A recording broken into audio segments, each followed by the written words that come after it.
कुछ वाइट सी लाइंस आ रही हैं इनमें।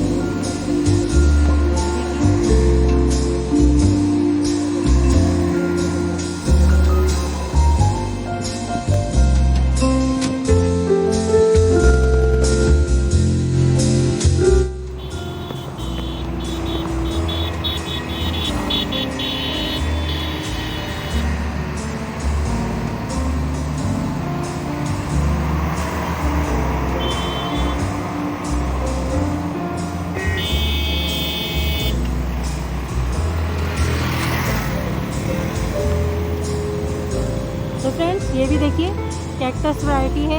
ऐसा लग रहा है जैसे कोई खजूर का ट्री होता है ना, बिल्कुल ऐसा लुक आ रहा है। ये देखिए ये इसमें जो कांटे काटे हैं चेक, जैसे पाइन एप्पल पे नहीं डिज़ाइन बना होता है।